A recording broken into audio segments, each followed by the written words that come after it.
Ugandan farmers experience significant losses due to climate change-induced shocks. A study on agriculture conducted in selected districts in Uganda by Regional Universities Forum for Capacity Building in Agriculture, LUFORUM, shows that climate-related shocks can cause yield losses of up to 30%. For instance, this year, 2026 farmers in coffee sector are already facing losses due to the long dry spell that has hit country, and different coffee gardens have started to dry up.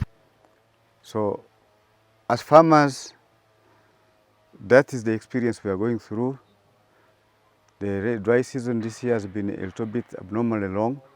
Started in May, we went through in June. In July, it is still dry. The meteorological forecast says even in August, the bigger portion of August is likely to be dry. That means next year's coffee productivity will be low, and even production might even drop drastically.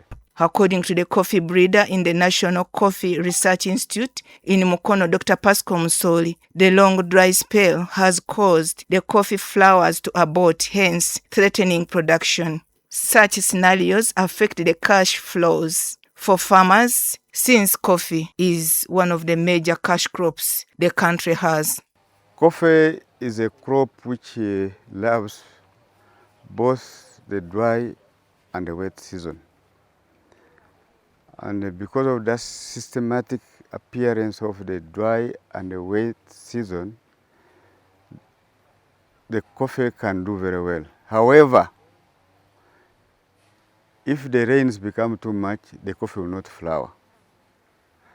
But if also the dry season becomes too long and too severe, the coffee will not also flower, because we shall get flower abortion. What we are seeing at the moment is an example where a coffee plant has experienced the drought, which is just adequate enough, followed up with some reasonable amount of water. And the flowering is very beautiful. As you can see, almost every flowers on this plant have opened fully. They're looking nice. However, if the drought becomes severe, then the flowering becomes abnormal.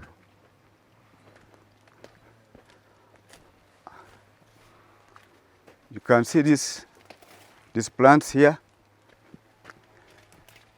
They were preparing to open the flowers, but there isn't enough water. Despite the long dry spell, banana farmers have not been largely affected, as some of the plantations are still thriving. Farmers involved in the production of coffee seedlings have been affected greatly due to increased cost of accessing water for irrigation. The drought is affecting these people in several ways. One is the crop, the plant you see in the field as you see now, is withered. These plants were supposed to have been harvested around May, but because of the drought, the plants can't grow. And because they can't grow, they delay to reach the maturity period of harvesting. It means even the nursery program is also delayed. And in that way, the nursery operator is losing production. Secondly, when the plant is withered like this, even if it reaches a certain age and it is withered the way you see here, it is not easy for such a plant to develop the roots when they are harvested as cuttings.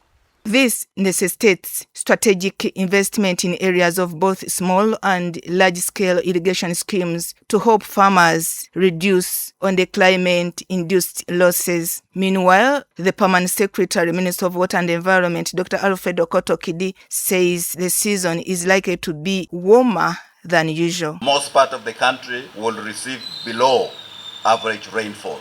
That is drier condition, but also the temperatures are going to be a lot warmer than the average. The dry spell do not only affect crops, but also livestock farmers who face difficulty in feeding their animals. Also, unpredictable rainfall disrupts planting cycles, and this threatens food security and farmers' income. Climate change also impacts economic growth. The International Growth Center highlights that erratic rains and droughts undermine the agriculture sector, which accounts for 85% of exports and 40% of gross domestic product (GDP). For UBC News, Sarah